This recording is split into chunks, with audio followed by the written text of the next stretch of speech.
All right, what's going on, you guys? Nick here with Nick Strength and Power. So in this video, I want to talk about Stan the Rhino Efferding, the world's strongest professional bodybuilder.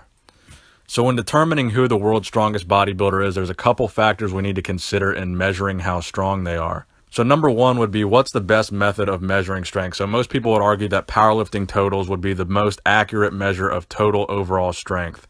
So in this video, we're going to be looking at Stan's best powerlifting totals and best powerlifting numbers. So when we look at these powerlifting numbers, there's a lot of things that we should consider when we look at them. So number one is we have to keep in mind there is a thing called equipped powerlifting. So there are a lot of bodybuilders out there that have competed in equipped powerlifting and have, completed some pretty impressive lifts in or out of the gym wearing what we call, powerlifting suits.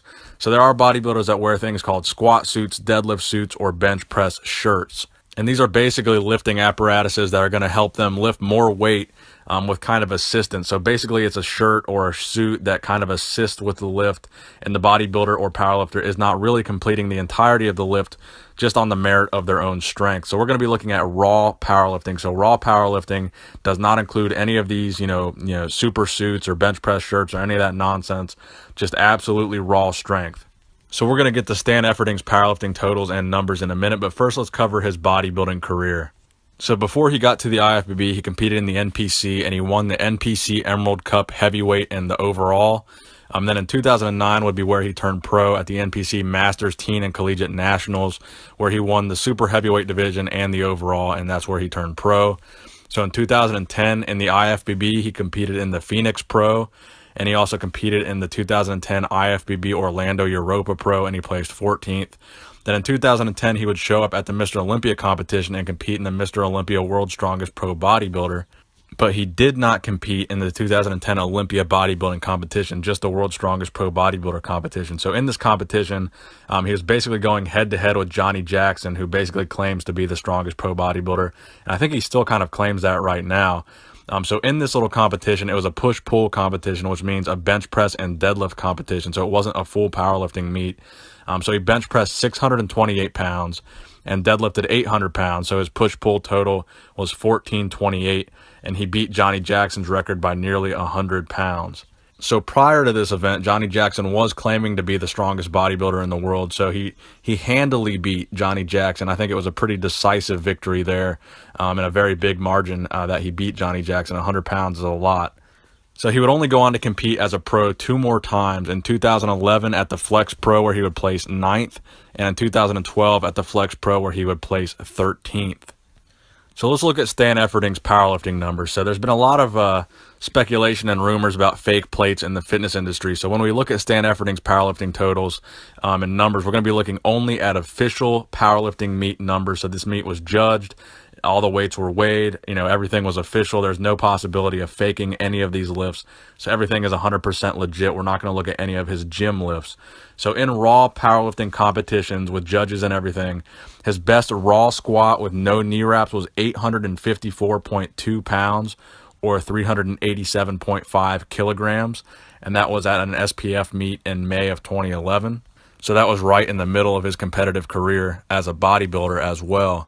So his best raw bench press was 606.3 pounds or 275 kilograms. That was also at an SPF powerlifting meet in 2009. So that was the year he became a pro bodybuilder. And his best raw deadlift was 837 pounds or 380 kilograms.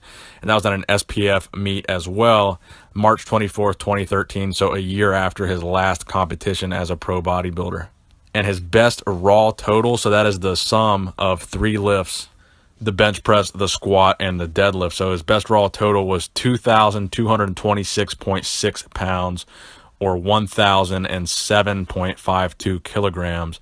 And he set that on May 2011, and that was also an SPF powerlifting meet. So that was right in the middle of his career as a pro bodybuilder.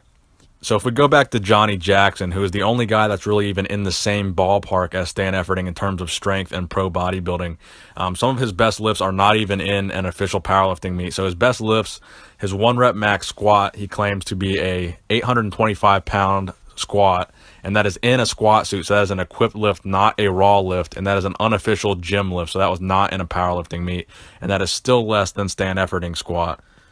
His best 1 rep max bench press is 600 pounds with a bench shirt. So again, not a raw lift, and that was equipped.